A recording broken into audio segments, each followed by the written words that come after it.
Andreas, welcome to Ask the Athlete, stroke Ask the Coach, because we know that's your speciality. So yeah, we have a few questions for you, and we'll kick off with this one because obviously we're heavily involved in technology. So, how would you say technology helps athletes today? Are there any specific tools, apps, pieces of equipment that really help you and your athletes that you're training? Any examples you could share with us? Yeah, I mean, obviously, especially in athletics, athletics is a very numbers-driven sport. You're really basically racing against a clock, or you're trying to jump or throw a certain distance. So it is very metrics based. Obviously, one of the primary tools we still use is the tried and true stopwatch or a tape measure, just to measure things in a very simple and quick and easy way. More advanced technology that we do use are such things as View Motion and Motion IQ, which is AI-based app and software that allows us to measure speeds and body angles and track athlete performance.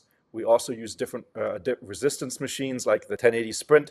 So from that standpoint, we are able to resist athletes, but also get specific metrics and dial in speeds for the athletes. So it really is a combination of using some old school and new school and really getting performance data to inform our practice as coaches. But we also always say, worst kind of data we can get is bad data. So we'd rather have no data than bad data, because if you're making decisions off of bad data, that can really skew your training process in the wrong direction.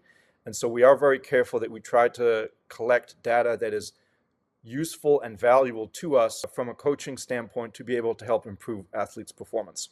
Are there any areas in athletics, as mentioned, you've been involved in the sport for a number of decades now. Any areas where you wish there were more innovation? Well, I think in general, not even just from a technology standpoint, I think in general the sport is somewhat stuck in its ways and kind of hasn't figured out yet how to attract more viewership and create excitement around the sport itself. It's a beautiful sport. It's the purest sport on the planet. I mean, there's nothing more fundamental to movement than, say, running, jumping, and throwing. Those are kind of the basic human athletic movements. And it's unfortunate that they haven't been showcased in a way that seems to attract an audience and the attention that we feel like it merits. So I think the innovation beyond just technology for the performance is the display and showcasing of the event. And so from that standpoint, I really wish there were more innovation and thinking outside the box on that front. Coming back to Feldspar, and we know, that you've seen a lot about what we're trying to do. How do you think kind of technology like Feldspars and what we're creating could kind of revolutionize your life as a professional coach? Yeah, I think obviously innovation is the name of the game. The goal is always to try to, help improve performance from a training standpoint, from a recovery standpoint, from a technology standpoint. I mean, we're seeing a lot of innovation, like I said, in shoe technology. We are seeing, innovation in surface, which Feldspar is obviously a part of. It could push times to a level that we haven't seen before, but then also potentially with such a surface might need to change the way we're approaching certain things in training to re-coordinate athletes to this kind of new technology. And again, I love the performance aspect. I love the data-driven aspect, which again, in combination in real time, really informs the coach as to what is going on and allows the coach to make, in session, rep by rep, potentially decisions around what is happening in training. We've spoken to a few athletes in this series, and I think all of them actually have mentioned, injury prevention kind of being a big part of this. And I guess if you guys could see the real-time data and something that you might not necessarily see with your naked eye, I guess injury prevention area of what we're trying to do could be a huge part of your kind of daily life. If your athlete's not at optimum performance and you can see that instantly, then you can kind of stop the session short or regroup or whatever else. So I guess that could be a huge part of your life as well. Yeah, 100%. Again, if we can see, asymmetries, potential running asymmetries, whether it's from a stride length perspective or a force application perspective, if we can see those in real time from, rep to rep, then that definitely could have an impact on our decision making about the entirety of a training session. and hopefully inform us also on some potential looking down the road injury scenarios that we could avoid for the athlete if we have that data instantaneously. Yeah, looking at, mental health, and I can only imagine it's such a huge part of athletics. There are obviously incredible highs. How do you help your athletes deal, and even with yourself, deal with low points during your career, whether it's injuries, losing big races, the fact that a lot of athletes, Olympics are every 4 years, there's so much pressure that goes into a lot of these huge events. How do you deal with it personally, and how do you help your athletes, kind of cope from a mental health perspective?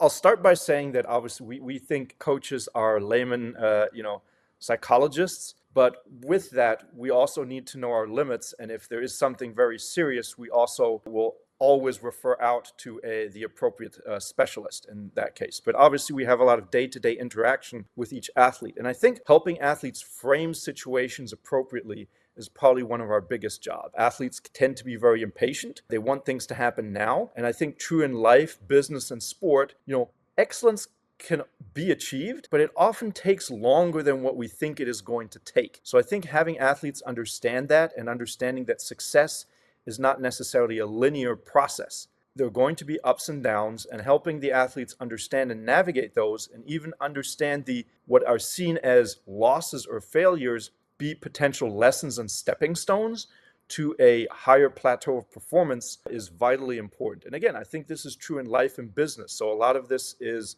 something that athletes can incorporate into their daily life beyond athletics. And I think that's a vitally important role of the coach.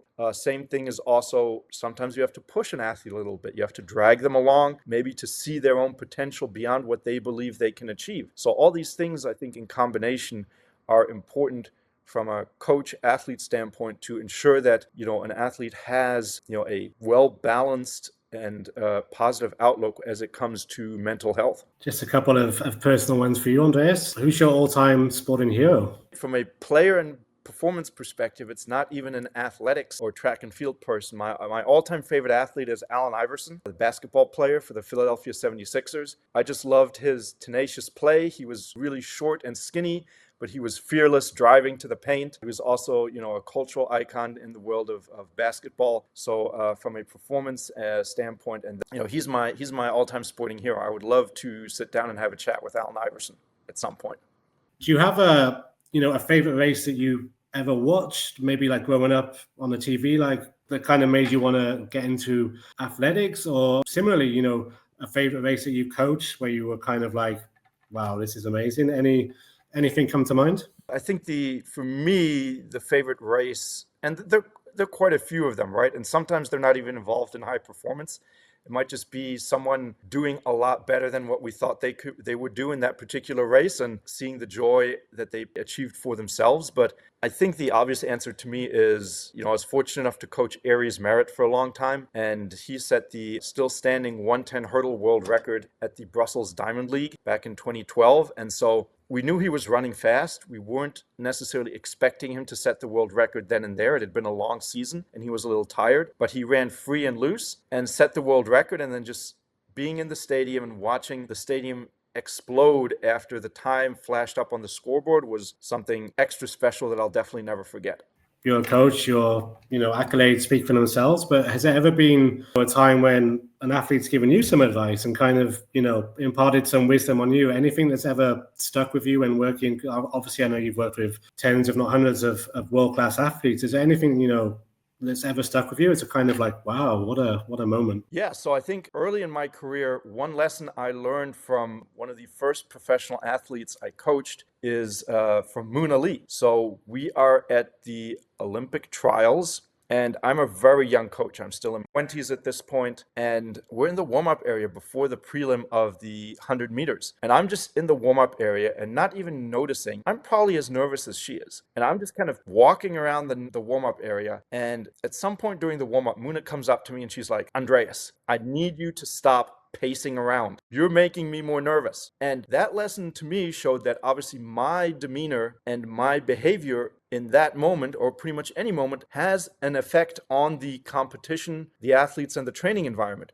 So just being a little more self-aware of how you are conducting yourself, even if you're nervous, maybe try not to show it, stop pacing around, and be mindful of how you are potentially impacting the athletes that you're coaching. So I thought that was kind of a at this point, a kind of a fun, something I can laugh about in hindsight moment. But yeah, it was a valuable lesson at a big competition right then and there. How do you feel about athletics in 2025? Obviously, there's been a lot of, Olympics last year and stuff. And then, a few things lost last year as well. And Grand Slam track coming out. Like, how do you feel personally about the state of athletics and sprinting and running, in 2025? We're kind of back on our regular scheduled quad from Olympics to Olympics now, where before everything was a little shortened due to COVID. So we've got World Championships coming up this year. Yeah, it's kind of always a nice mix of veteran athletes and young up-and-coming talent. The thing I'm particularly excited about is I feel like the sport is getting, from an athlete standpoint, more and more global. We see different athletes from smaller countries kind of breaking into the world stage, and it really is a global and international sport. So I really feel like that's a super exciting part of,